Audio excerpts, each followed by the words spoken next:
Olá pessoal, professora Ana Carla de volta, continuando a nossa aula sobre direito à vida e à saúde como um direito fundamental. Nós encerrávamos o último vídeo falando sobre o custo dos direitos. E a pergunta era, será que eu posso, já que eu tenho a obrigação de garantir direitos fundamentais, será que eu posso mensurar o quanto de direitos eu concedo ou não a partir dos custos? Essa é uma pergunta dificílima e uma pergunta, sinceramente, que não há uma resposta correta, né? Dizer que mediar direitos fundamentais pelo custo é uma obrigatoriedade é uma visão econômica pura, financeira, fria de um direito que nos é dado pelo simples fato de sermos humanos.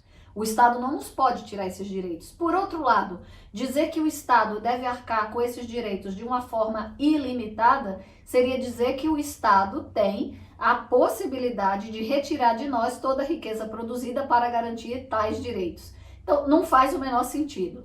É uma pergunta que, se buscarmos respostas nas extremidades, certamente encontraremos alguma dificuldade para encontrar uma resposta, pelo menos de consenso social. Tem um livro muito importante também, que trouxe alguns parâmetros bem interessantes de discussão na nossa história recente, que se chama O Custo do Direito, porque liberdade depende de impostos, né? Essa é a tradução do livro. É um livro originariamente publicado em inglês, do professor Stephen Holmes e o professor Cass Sunstein. Esse livro, ele trouxe para a gente o incômodo de analisar alguns aspectos dos direitos fundamentais. Ele fala o seguinte, que a discussão sobre a escassez de recursos públicos, ela passa pela ideia do quanto que o cidadão está disposto a entregar ao Estado a título de tributo.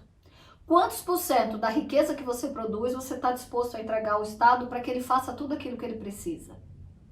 A ideia de que o cidadão deixou de ser um administrado, que deixou de ser um subserviente da visão estatal, para passar a ser um usuário, um consumidor, dá a ideia de que ele tem direitos que devem ser atendidos.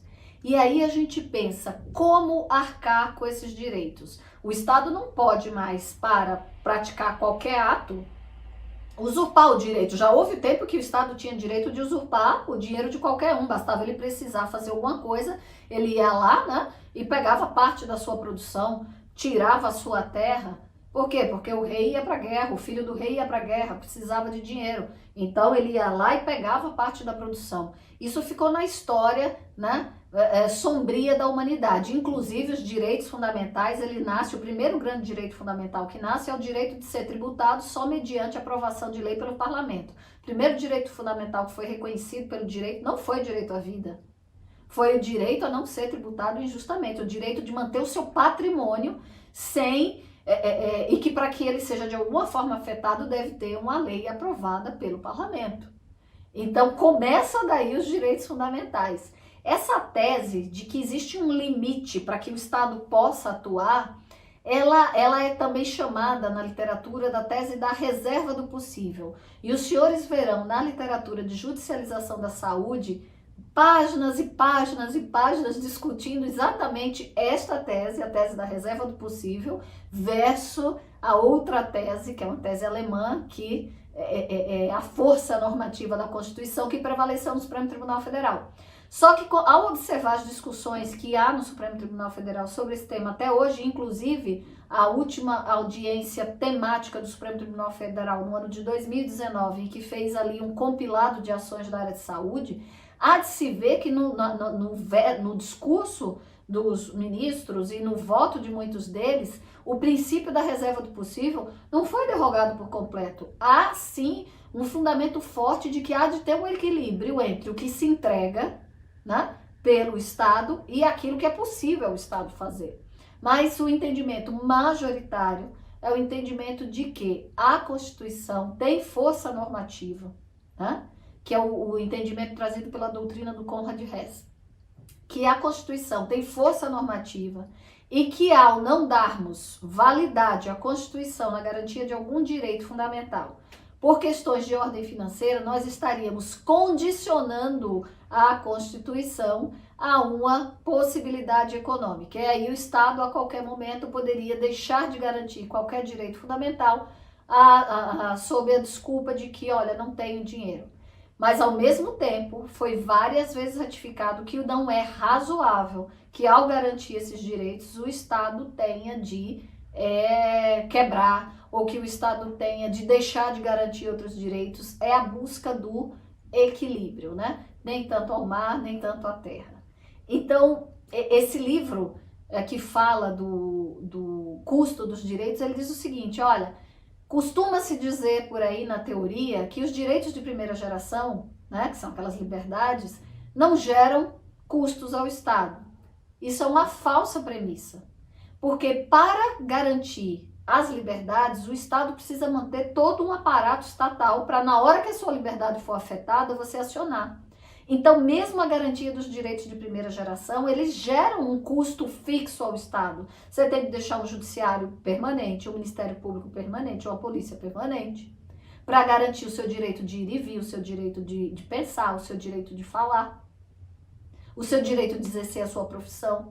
Então, normalmente se diz, né, algumas pessoas ainda repetem essa frase, que os direitos de primeira geração são direitos de abstenção do Estado. O Estado não tem de fazer nada. Os de segunda geração são direitos prestacionais, ele tem de fazer alguma coisa. O que o livro do custo dos direitos nos chama a atenção é que mesmo para os seus direitos de primeira geração não serem afetados, você precisa sim manter uma estrutura estatal, um aparato estatal custoso. Então eles também custam. E aí você diferencia os direitos pela perspectiva da moral e pela perspectiva do direito instituído, né? Separar aquilo que seria moralmente desejado daquilo que é juridicamente exigível.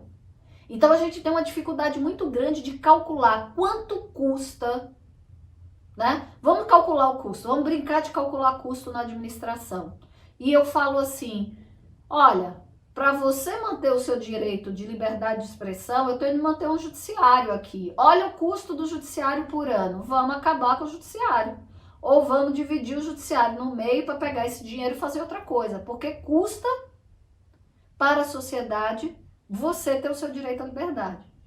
Quando a gente busca soluções intermediárias, eu não estou dizendo que a gente não precise rever a estrutura organizacional do judiciário, inclusive acho que precisa ser revista, né? Porque ela é cara, é grande e com eficiência questionável. Eu não estou falando que a gente não possa rever o tamanho da estrutura, eu estou dizendo quando você começa a querer extinguir estruturas, porque elas são caras, e aí você deixa de prestar o serviço, porque o serviço é caro. Só que muitos desses serviços estão espelhados em direitos fundamentais. Então eu posso simplesmente dizer, olha, a partir de hoje eu não vou mais ter SUS, porque esse negócio é muito caro, é melhor cada um pagar o seu, eu vou lhe dar um dinheirinho e você paga seu plano de saúde. Isso é visível, é factível dentro da estrutura da Constituição atual? Na Constituição atual isso não é possível. Lá atrás poderia ter sido escolhido esse modelo? Poderia, mas o modelo que a Constituição escolheu não foi esse. E pode mudar a Constituição? Não, porque a gente está em cláusula pétrea. Quando a gente está falando de alteração de direitos fundamentais, a gente está falando de alterar a cláusula pétrea constitucional. Aí a gente já não está mais falando de regime democrático ou a gente já não está mais falando de situação regular jurídica. A gente já está falando ou de autoritarismo ou a gente está falando de revolução. A gente já saiu do espectro da normalidade institucional. E qual que é o paradoxo dessa questão de custo dos direitos, para você calcular um direito, né? O cálculo sobre o custo dos direitos pode ameaçar a efetivação da garantia do próprio direito. Repito, eu não estou dizendo que a gente não tem de fazer cálculo de como o SUS funciona. Procurar eficiência no funcionamento do SUS. Isso é um dever. Mas colocar no contraponto a extinção do SUS por uma questão de custo, a gente está indo para o extremo que a Constituição não permite. Agora, melhorar a eficiência do serviço prestado pelo SUS é obrigação, porque a própria Constituição pede pelo princípio da eficiência na administração pública. Então, a gente tem de pensar que não é possível precificar tudo que nos cerca, quando a gente está pensando de serviço público. E se esse serviço público reflete um direito humano fundamental. E qual é o grande problema que nós temos? Qual é o grande dilema? Como o Poder Executivo não tem se mostrado eficiente ou capaz de melhorar, né, intensificar na velocidade que nós precisamos essa abrangência da cobertura do serviço, isso acaba na mão dos juízes, que é outro perigo, porque o juiz decide onde alocar o dinheiro dos contribuintes, ele não foi votado para isso, ele faz isso a partir de uma lógica de insulamento político, né? Porque ele não está submetido ao voto, à sindicância, pelo contrário, ele tem a possibilidade de estar no cargo durante toda a vida, até como uma garantia de jurisdição. Ele faz isso com pouca transparência, uma transparência que é obrigatória ao gestor público. Ele também não tem informações claras sobre custos, como tem um gestor público. Então, sob o palio da imunidade eleitoral e jurisdicional, ele decide a alocação do dinheiro público, em tese, né? Ele vai fazer a alocação ótima, a alocação eficiente do dinheiro público na saúde, que também não é bom. A solução tem de vir da gestão, ela não tem de vir da caneta do judiciário. Mas, ao mesmo tempo, quando o Estado falha, falta e nega o acesso ao direito, a única saída é a caneta do judiciário. Veja que não existe aí um caminho, não, vamos por aqui porque aqui é o certo. Sempre a busca do equilíbrio dessas forças é que é o mais importante, o fundamental. Então, as duas perguntas, quanto custa o direito X? Quanto custa o direito à saúde? Né? É a primeira pergunta, dificílima de responder.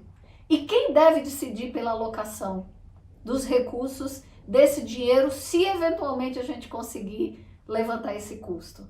É a outra pergunta difícil. Eu encerro aqui esse módulo, a gente vai para o próximo vídeo, onde a gente vai falar objetivamente sobre direito à saúde. Até o próximo.